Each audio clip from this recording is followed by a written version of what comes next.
Astobol Nokhlao BJP ni kotor lokuthum panano kitingge tini Santir Bazar BJP mondoli Saktar Mumbai Birchandra Monu Monpathor Bazaro awaimu himbotok tai bazar soba khlaijakha BJP no khapor thangnai rok nilogiwo o salni himbotogo tongkha 36 Santir Bazar Bidhan Sabha Kendro ni MLA Pramod Riyang BJP Santir Bazar Mondol Kasku Debashis Bhumik Mondol ni tangphang Mombo Mognokor khoboi SC Morcha ni Mondol Kasku Partha Patari tai Kisan Morcha Mondol কাসকো Dibendu Chowdhury সংগ্রহ কিভাবে অপমান করা যায়, মানুষের মধ্যে কিভাবে খুঁত ছড়ানো যায়, তার জন্য তারা দিন রাত চেষ্টা করে যাচ্ছে।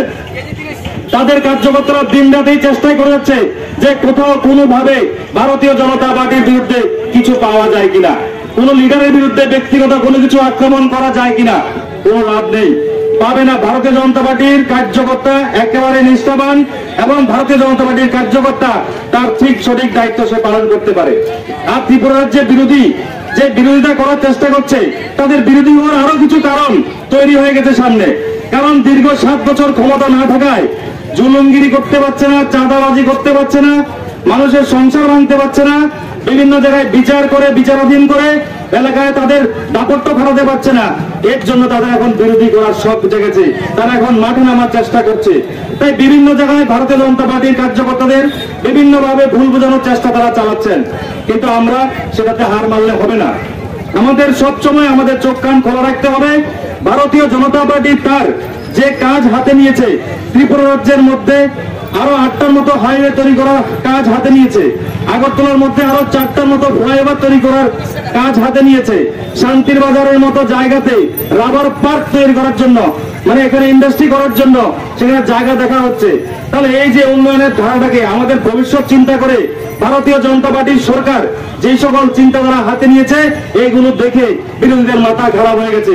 কারণ দীর্ঘ 25 বছর যখন তারা শাসন করেছে, ত্রিপুরা রাজ্যকে একটা অগ্রগন্তি এলাকা, এই এলাকাতে বাইরে থেকে কোনো লোক না আসা এবং এই এলাকাকে শুধু সিআইটিউ দ্বারা পরিচালনা করা এবং গাড়ি বন্ধ করে দেওয়া, ইন্ডাস্ট্রি থাকলে ছোটখাটো তাকে বন্ধ করে দেওয়া, কাজের নিরিখে না বিচার করে, পার্টি না করলে তার নিরিখে বিচার করে সেই লোকটাকে এখান থেকে খেদানো, এই সকল কিছু ছাড়া তারা কখনোই কিছু করতে পারতো না।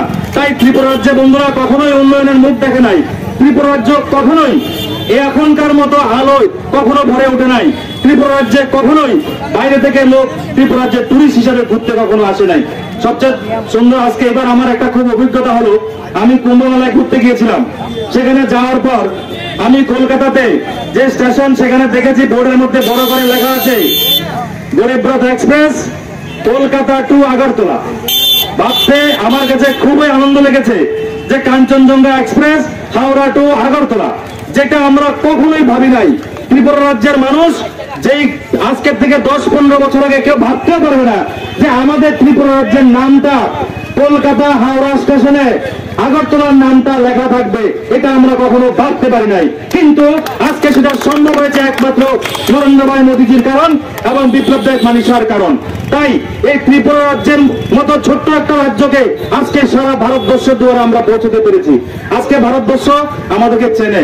একটা সময় আমাদেরকে বাংলাদেশি বলে আখ্যায়িত করলেও কিন্তু আজকে ত্রিপুরা রাজ্যকে আমরা, আমাদের ভারতবর্ষের লোক আমাদেরকে চিনে গেছে যে ত্রিপুরা রাজ্য বলে একটা এমন রাজ্য আছে যেখানে টেররিস্ট শেষ হয়ে গেছে, যেখানে জঙ্গল রাজ খতম হয়ে গেছে, যেখানে এখন আলোর মুখ দেখছে মানুষ।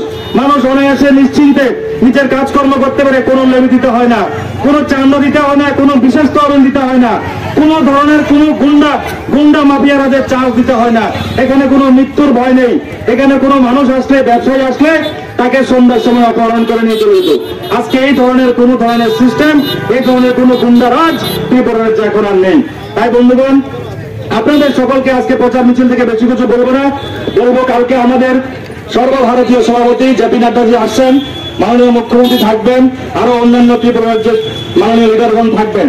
তা আপনাদের সকলের নিকট পুনরায় প্রার্থনা করব ভারতীয় জনতা পার্টির কালকের মিছিলকে সাফল্যমণ্ডিত করার জন্য এবং গদগদ করার জন্য। যে সিপিএম 4-5 হাজার লোক নিয়ে আগরতলা শহরে ছোট্ট একটা মিছিল করে দেখিয়েছিল, আমাদের দেখাতে হবে সেখানে 25,000-30,000 লোক সেখানে জমায়েত হয়েছে। কালকে আগরতলা শহরের সম্পূর্ণ চাক্কা জাম হয়ে যাবে, মানুষ লড়তে পারবে না।